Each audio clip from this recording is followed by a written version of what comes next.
Y miren, no es ocioso que en los últimos años haya cambiado en las legislaturas locales, en el Congreso Federal, el tema de la consulta popular, plebiscito, referéndum, iniciativa preferente. ¿Qué es lo que implica toda esta percepción que se genera desde los propios partidos políticos? Que cada vez más necesitamos en estos órganos piramidales la opinión de la gente, la opinión de la ciudadanía. ¿Qué dice la gente respecto de lo que yo voy a votar? ¿O qué dice la gente respecto de lo que yo voy a decidir? En lo personal, insisto, simpatizamos de entrada con la idea de saber qué dice la gente.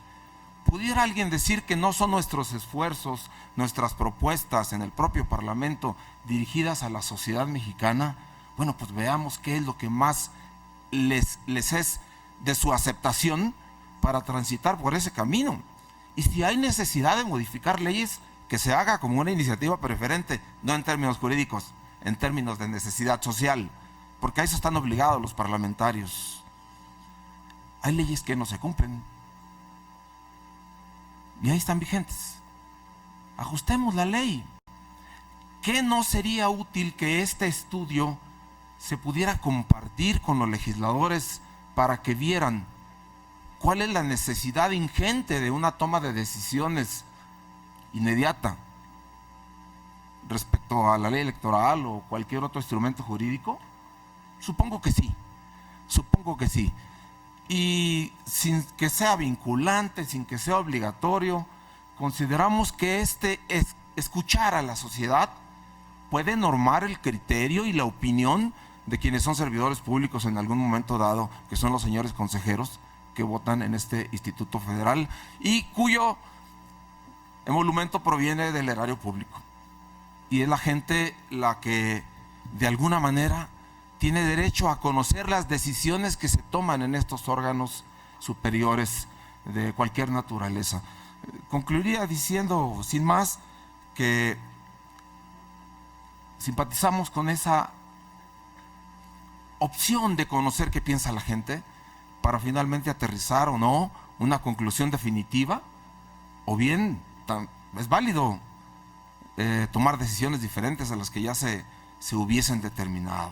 Ojalá que sea con la participación de los partidos, con una escucha amplia y que le demos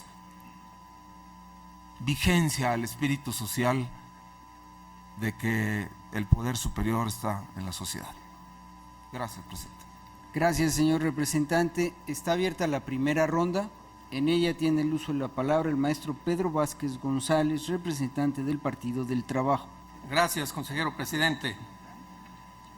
Bueno, en las diferentes reuniones de la Comisión del Registro Federal de Electores, que preside la consejera Margarita Elizondo, con una, desde luego, amplia participación de los partidos políticos representados tanto en la CNB como aquí mismo en el Consejo General, pues se ha dado un proceso de debate muy interesante, muy importante, en momentos álgido, difícil, respecto a la propuesta que entendemos surge de la Dirección Ejecutiva del Registro Federal de Electores de imprimir o no imprimir los datos del domicilio o que aparezcan cifrados en el código de barras en la parte del reverso de la credencial para votar. Para nosotros nos queda claro que el cumplimiento de la ley pues no se puede consultar, no se debe consultar, ni desde luego está sujeta a negociación, eso está perfectamente claro. Además, yo quisiera también señalar que si yo soy el titular de los datos que aparecen en mi credencial, pues yo mismo soy el responsable de entregarlos o no a terceras personas. Bueno, este punto de acuerdo con la finalidad de que las diferentes posturas que se dieron en las reuniones de la comisión, aceptamos la propuesta de que se debatiera aquí, la propuso el consejero Figueroa, y se está dando la discusión, está dando el debate, me parece que muy rico. Pero nosotros sí queremos insistir y creo que vale la pena recordar que el artículo 200 del Código Federal de Instituciones y Procedimientos Electorales, en su párrafo primero, dice que los elementos mínimos que deberá de contener el formato de la credencial para votar, entre los que se encuentra el domicilio. Si realizamos una interpretación gramatical, sistemática y funcional, debiera entenderse que los datos mínimos obligados por el artículo 200 del COFIPE para el formato de credencial deben de estar impresos, como es hasta ahora. Aunado a lo anterior, el Instituto Nacional de Estadística, Geografía e Informática, INEGI, en su norma técnica sobre domicilios geográficos, publicada en el Diario Oficial de la Federación el 12 de noviembre de 2010, definió textual: el domicilio geográfico es el espacio al interior de una localidad o referido a una vía de comunicación que ocupa un inmueble, edificación o terreno, donde puede establecerse una o más personas o unidades económicas a fin de dar cumplimiento a sus obligaciones o derechos. Y en dicha norma técnica también definió como elementos estructurales del domicilio, entre otros, el nombre de la calle, el número exterior, el número interior, la colonia, el código postal, la localidad, el municipio, delegación, el estado. Por lo que desde nuestra perspectiva, los datos del domicilio en cuanto al nombre de calle, número exterior, número interior, colonia, código postal, localidad, municipio, delegación o estado, deberán de permanecer impresos en los formatos de credencial para votar con fotografía, en tanto el Poder Legislativo no reforme el artículo 200 del COFIP. Creo que esta simplemente es una reafirmación de la postura que hemos mantenido en las diferentes comisiones, en las diferentes reuniones de la Comisión del Registro Federal de Electores, y lo volvemos a reiterar en este pleno. Gracias por su atención. Gracias, señor representante. Está abierta la primera ronda. Al no haber más intervenciones, en segunda ronda tiene el uso de la palabra el consejero electoral Alfredo Figueroa Fernández.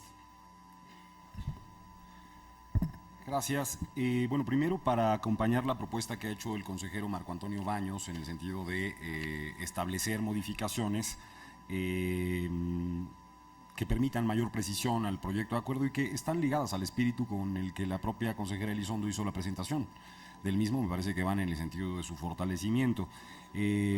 Yo estaría por simplemente señalar que en el acuerdo primero deberá incorporarse la propuesta que yo estoy poniendo en consideración, la de una valoración integral sobre la viabilidad de la propuesta como una encuesta. No estaría, y esto también lo he venido conversando con el consejero Córdoba, pero ahora lo digo claramente, por una condición de discrecionalidad. Justamente me parece que lo que el Consejo quiere es dar una instrucción clara, precisa, a la dirección con el propósito de que haga los estudios entre los que estará este asunto, y en lo que comparto claramente con la posición con el consejero Córdoba es que en el segundo de los acuerdos se establezca, como lo señalaba el consejero Baños, la metodología, y esta sí sea precisada en todos sus términos por la, con la opinión evidentemente de la CNB, por la Comisión del Registro Federal de Electores, para que la lleve a cabo la dirección ejecutiva del Registro Federal de Electores. Con esto creo que dejaríamos zanjada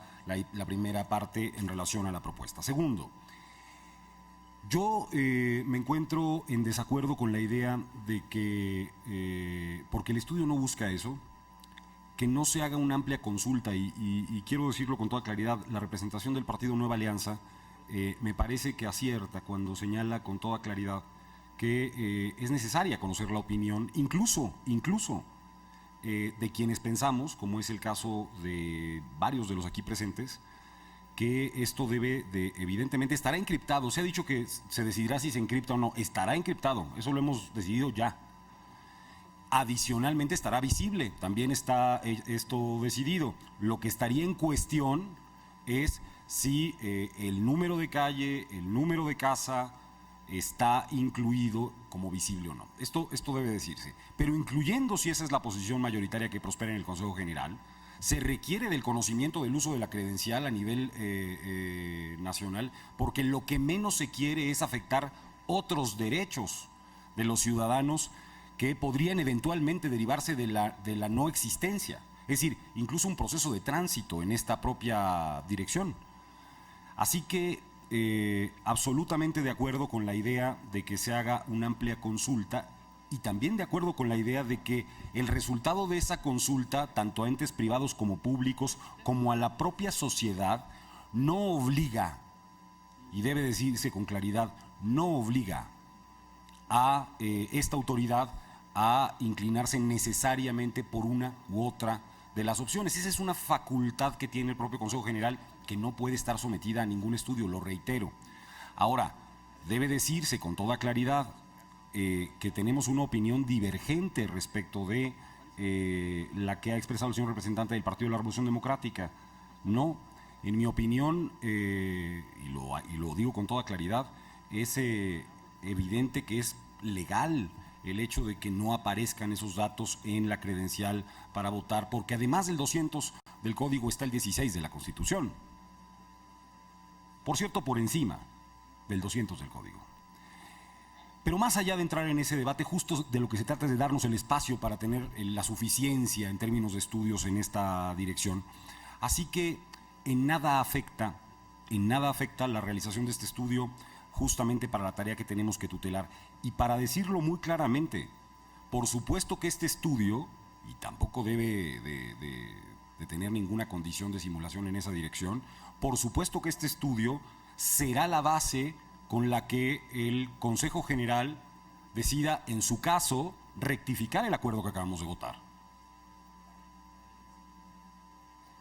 Puede serlo, sin duda, una base de información, una base de certeza, o no hacerlo.